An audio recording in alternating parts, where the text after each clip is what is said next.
கர்த்தருடைய பரிசுத்த நாமம் மகிமைப்படுவதாக. இந்த அருமையான காலை வேளையில் கர்த்தர் நம்மளோடு பேசுகிற ஒரு அருமையான தீர்க்க தரிசன வார்த்தை, ஒவ்வொரு நிமிஷமும் நம்மளை பலப்படுத்துகிற ஒரு அற்புதமான வார்த்தை. அந்த வார்த்தை யோவான் 11:40 போட்டிருக்கிறது. இயேசு அவளை நோக்கி, நீ விசுவாசித்தால் தேவனுடைய மகிமையை காண்பாய் என்றார். எவ்வளோ அற்புதமான வசனம்! ஆண்டவருடைய வார்த்தை சொல்லுது, விசுவாசித்தால் தேவ மகிமை. நம்ம இதற்காக உழைக்கணும்னு ஆண்டு சொல்லலை. ஊரை சுற்றணும், மலையில் ஏறணும், அப்படி செய்யணும், இப்படி செய்யணும், சதையை வெட்டணும், ரத்தம் சிந்தணும், எதுவுமே இல்லை தேவச்சனமே. நம்ம வாழ்க்கையில் 2 விஷயம் இருக்குது. கிரியை உள்ள விசுவாசம், இன்னொன்று விசுவாசம் மட்டும். சில இடத்துல கிரியை தேவையே இல்லை, சில இடத்துல விசுவாசம் மட்டும்தான் தேவை. ஏன்னா சில இடத்துல ஏசப்பா எல்லாத்தையும் செய்து முடிச்சிட்டாரு. இனி நம்ம நம்பினா போதும். அவர் எதெல்லாம் செய்து முடிச்சிட்டாரோ அங்கே நீங்கள் ஒன்றும் செய்யணும்னு அவசியம் இல்லை. சில இடத்துல ஏசப்பா சிலதை செய்யன்னு சொல்லுவார், அந்த இடத்துல நம்ம செஞ்சாதான் அற்புதம் நடக்கும். ஆனால் சில குறிப்பிட்ட அற்புதங்களுக்கு விசுவாசித்தாலே போதும். ஸோ தேவஜனமே, 99% நீங்கள் விசுவாசிக்க வேண்டியது இருக்குது உங்கள் வாழ்க்கையில்.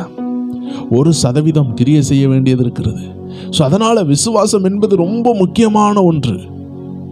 ஒரு மரித்தவனை எழுப்புகிறதற்காக ஆண்டு சொன்ன வார்த்தை தான் இது, விசுவாசித்தால் தேவனுடைய மகிமையை காண்பாய். லைஃப் ஷட்டர் ஆயிட்டா, மூடப்பட்டுட்டா, உடைக்கப்பட்ட நிலைமையா ஆண்டு சொல்கிறார், விசுவாசிங்க. இந்த புதிய ஆண்டில் கர்த்தர் உங்கள் வாழ்க்கையை திரும்ப எழுப்புவார். உடைக்கப்பட்ட உங்கள் வாழ்க்கையை திரும்ப எழுப்புவார். கடந்த 100 நாள் ஜெபத்தில் நிறைய சாட்சியில் சில அற்புத சாட்சிகள் உண்டு. டைவர்ஸ் ஆகிற நிலைமையில் அந்த குடும்பம் தள்ளப்பட்ட இடத்துல கர்த்தர் அந்த குடும்பங்களை இணைச்சார். அவங்க சாட்சி போட்டாங்க, இந்த 100 நாள் ஜெபம் இல்லைன்னா எங்கள் குடும்பம் உடைஞ்சிருக்கும். இந்த 100 நாள் ஜெபத்தில் எங்கள் குடும்பத்தை கர்த்தர் கட்டினார். டைவர்ஸ் மாறியது. குடும்பமாக இணைந்து தேவனை மகிமைப்படுத்தினார்கள். தேவ ஜனமே, எந்த எக்ஸ்ட்ரீம் வரைக்கும் செத்த நிலைமைக்கு போயிருக்கலாம், செத்த நிலைமையில் உங்கள் வாழ்க்கை இருக்கலாம். ஆண்டு சொல்லுவார், விசுவாசிங்க. ஆபிரகாம் தேவனை விசுவாசித்தார், அது அவருக்கு நல்லதாக இருந்தது. செத்து போன கற்பத்தில் குழந்தை உண்டானது. செத்து போன தொழில் உயிரடையும், செத்து போன ஜெபம் உயிரடையும், செத்து போன எல்லாம் உயிரடைய போகிறது. ஆண்டு சொல்லுகிறார், பிலீவ் ஒன்ஸ் மோர். ஒரு விசை கூட விசுவாசி, ஒரு விசை கூட கர்த்தரை நம்பு. உனக்காக கர்த்தர் ஆயத்தம் பண்ணினதை உங்கள் கண்கள் காண போகிறது. தேவ ஜனமே, எத்தனை பேர் விசுவாசிக்கிறீங்க? ஆண்டவரே நான் உங்களை நம்புகிறேன்னு சொல்கிறவங்க அப்படியே கண்களை மூடுங்க. ஆண்டவர் உங்கள் மேலே ஒரு விசுவாசத்தின் மகிமையை ஊற்றுகிறார். ஒரு விசுவாசத்தின் போர்வை விழுகிறது. A mantle of faith is coming upon you.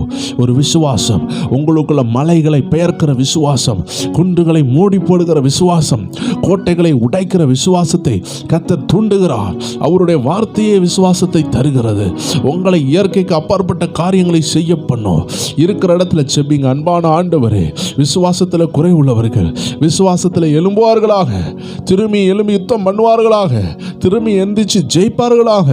சோர்ந்து போன நிமிடங்கள் முடியட்டும், அவிசுவாசத்தின் நேரங்கள் முடியட்டும், அவிசுவாசத்தின் நாட்கள் முடியட்டும்.